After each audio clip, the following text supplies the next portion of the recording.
7 دسمبر 1941 یہ تاریخ کا وہ آخری دن تھا جس کے بعد دنیا کا نقشہ ہمیشہ کے لیے بدلنے والا تھا۔ یو ایس نیوی کی بیس پر ایک قیامت برپا ہونے والی تھی جس کا اندازہ کسی کو بالکل بھی نہیں تھا۔ بیٹل شپ میں موجود ایک افریقن امریکن باورچی ڈورس ملر سورج نکلتے ہی آفیسرز کو ناشتہ سرو کرتا ہے اور اس کے بعد ان کی لانڈری کلیکشن کے کام پر لگ جاتا ہے۔ صبح کے ٹھیک 7:57 پر ڈورس ملر کو ایک سائرن سنائی دیتا ہے۔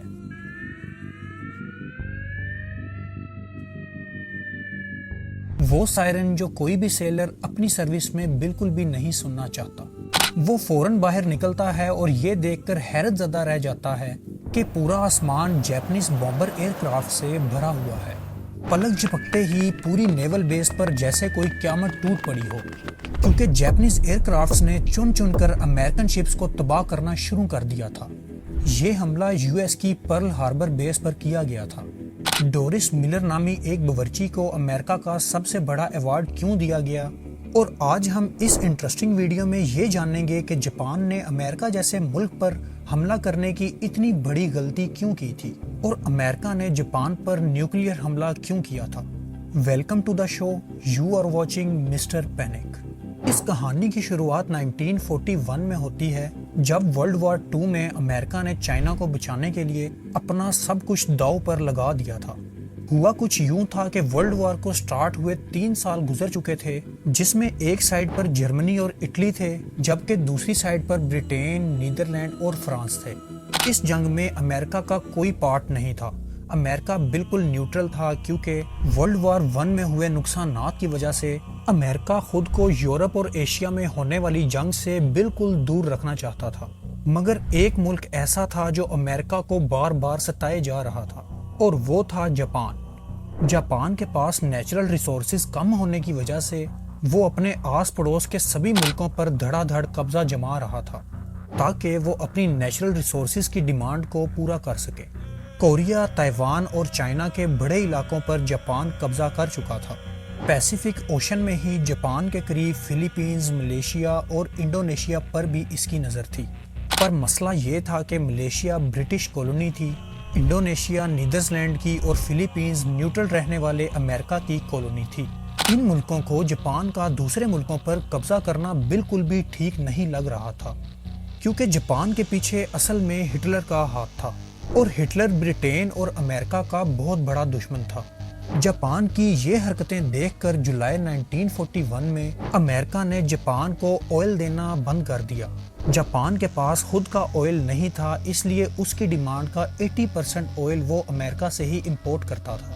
امریکہ نے اس کے سامنے یہ کنڈیشن رکھی کہ پہلے اس کو چائنا میں اپنا قبضہ چھوڑنا پڑے گا، پھر جا کر اس کو آئل ملے گا، اور جاپان کے لیے یہ ایک بہت ہی مشکل فیصلہ تھا۔ ایک طرف اگر وہ چائنا سے اپنا قبضہ چھوڑ دیتا تو پوری دنیا سمجھتی کہ اس نے ہٹلر کی سپورٹ کے باوجود امریکہ کے سامنے اپنے گھٹنے ٹیک دیے ہیں۔ دوسری جانب آئل تھا جس کے بغیر جاپان کا ہولڈ ویسے ہی کمزور پڑ جانا تھا۔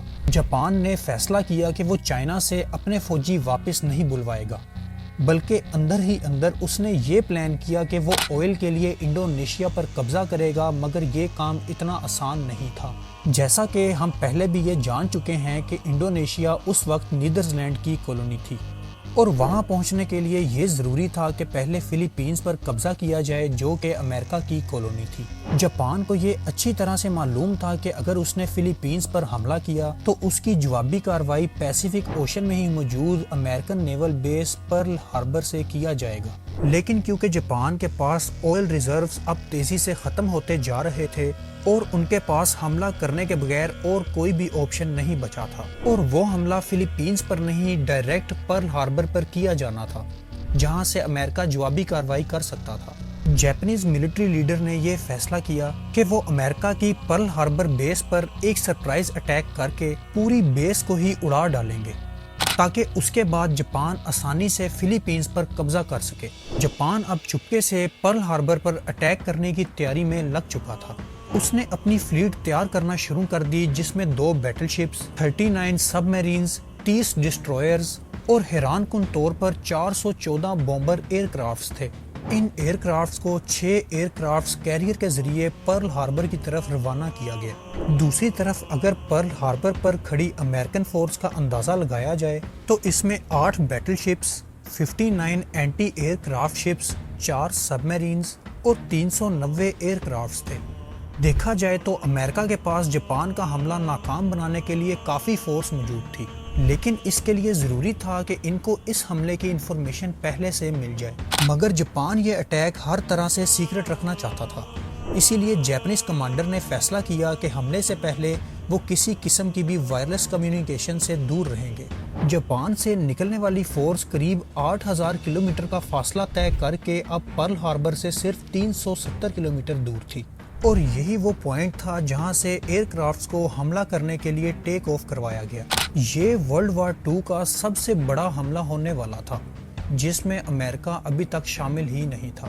7 دسمبر 1941 کی صبح 7:57 پہ 350 جاپانیز ایئر کرافٹس نے پرل ہاربر پر 2 الگ الگ گروپس میں حملہ کر دیا۔ امریکنز جو اس حملے سے بالکل لا علم تھے، ان پر تو جیسے قیامت ہی ٹوٹ پڑی تھی۔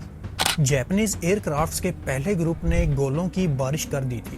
45 منٹس تک یہ پرل ہاربر پر مسلسل حملہ کرتے رہے اور پھر واپس چلے گئے۔ پہلے تو یہ لگا کہ شاید حملہ ختم ہو چکا ہے، لیکن ٹھیک 10 منٹ بعد بومبر ایئر کرافٹس کا دوسرا گروپ آیا اور بچی کچی نیول بیس کو گولے برسا کر تباہ کر دیا، اور 10 منٹوں تک یہ حملہ جاری رہا، جس میں جاپان کا پلڑا ہر طرح سے بھاری تھا۔ امریکہ کی 20 ویسلز، 8 بیٹل شپس، 300 پلینز کو کھڑے کھڑے تباہ کر دیا گیا تھا۔ اسی دوران امریکہ کی ایک بیٹل شپ میں افریقن امریکن باورچی ڈورس ملر بھی تھا، جس کا ذکر ہم نے ویڈیو کے سٹارٹ میں کیا تھا۔ لانڈری کلیکشن کے دوران ڈورس ملر کو ایک سائرن سنائی دیا۔ یہ خوفناک سائرن سن کر جب تک وہ باہر آتا، ایک جاپانیز ٹوربیڈو میزائل ان کی شپ پر آ لگا، جس میں شپ کیپٹن سمیت بہت سے آفیسر زخمی ہو گئے۔ ڈورس ملر نے کئی زخمی آفیسرز کو سیف جگہ پر شفٹ کیا اور پھر anti aircraft machine gun پر جا کر خود جاپانیز ایئر کرافٹ پر پلٹ کر وار کیا۔ اس نے بغیر ٹریننگ کے ٹوٹل 6 جاپانیز طیارے مار گرائے تھے، جبکہ اس حملے میں جاپان نے ٹوٹل 29 ایئر کرافٹس کھوئے تھے۔ ڈورس ملر پہلا افریقن امریکن تھا جس کو بعد میں نیوی کراس دیا گیا۔ یہ ایوارڈ یو ایس نیوی کا سب سے بڑا، جبکہ یونائٹڈ اسٹیٹس میں میڈل آف آنر کے بعد دوسرا بڑا ایوارڈ ہے۔ 1 گھنٹہ 15 منٹ حملہ آور ہونے کے بعد جاپانیز ایئر کرافٹس تو واپس چلے گئے، لیکن وہ اب امریکہ کو بھی ورلڈ وار 2 میں دھکیل چکے تھے۔ وہی امریکہ جو اس حملے سے پہلے ورلڈ وار 2 میں شامل تک نہیں تھا۔ امریکہ نے پرل ہاربر پر حملے کے اگلے ہی دن جاپان کو سبق سکھانے کا فیصلہ کر لیا، اور یہاں تک کہ ان کے خلاف کھلی جنگ کا اعلان بھی کر دیا۔ اگلے 3 مہینے تک امریکہ اپنی نیول بیس کو ریسٹور کرنے میں لگا رہا۔ خوش قسمتی سے کئی شپس حملے کے بعد شیلو واٹر میں ڈوبی تھی جو ریپیئر کے قابل بھی تھی۔ 4 مہینے بعد امریکہ نے جاپان پر ایسے ہی حملہ کیا جیسے جاپان نے پرل ہاربر پر کیا تھا۔ اپریل 1942 میں امریکہ نے جاپان کے کیپٹل ٹوکیو پر بمبوں کی برسات کر دی۔ یہ امریکہ کا ورلڈ وار 2 میں کیا جانے والا پہلا حملہ تو تھا، لیکن اس کے بعد امریکہ نے بس نہیں کی۔ اگلے 4 سالوں تک جاپان اور امریکہ کی شدید لڑائی چلتی رہی، جس میں اب امریکہ کا پلڑا بھاری تھا۔ جاپان اس جنگ میں بہت ہی کمزور پڑ چکا تھا، لیکن وہ کسی بھی صورت ہار ماننے کو تیار نہیں تھا۔ لیکن پھر 6 اگست 1945 صبح کے 8 بجے جاپان کے ہیروشیما شہر کے اوپر ایک Boeing B-29 Superfortress aircraft دیکھا گیا۔ اس جہاز نے 4400 kg وزنی لٹل بوائے نامی بوم ہیروشیما کے اوپر گرا ڈالا۔ ایگزیکٹ 43 سیکنڈز کے بعد ایک زوردار دھماکہ ہوا اور سب کچھ وائٹ ہو گیا، جس نے زمین کا ٹیمپریچر 5000 ڈگری سیلسیس تک پہنچا دیا۔ یہ ہسٹری کا پہلا نیوکلیئر اٹیک تھا جس نے صرف ایک چٹکی میں ہی پورے ہیروشیما میں 80% سے بھی زیادہ بلڈنگز کو زمین بوس کر دیا تھا۔ جاپانیز ملٹری لیڈرز کے تو جیسے پیروں تلے زمین کھسک گئی تھی۔ ابھی وہ اور کچھ سمجھتے کہ 3 دنوں کے بعد 9 اگست کو امریکہ نے جاپان کے شہر ناگاساکی پر بھی نیوکلیئر بوم گرا دیا۔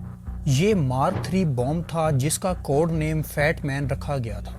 4670 kg وزنی اس بوم نے گرتے ہی پورے شہر کو دنیا کے نقشے سے ہی مٹا ڈالا۔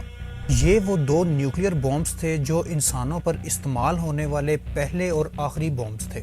ایک رپورٹ کے مطابق ہیروشیما اور ناگاساکی کے حملے میں 2,60,000 سے بھی زیادہ لوگ اپنی جان سے ہاتھ دھو بیٹھے۔ اس اٹیک کے اگلے ہی ہفتے جاپان نے امریکہ کے سامنے سرنڈر کر دیا اور اس کے ساتھ ہی ورلڈ وار 2 بھی اپنے انجام کو پہنچی۔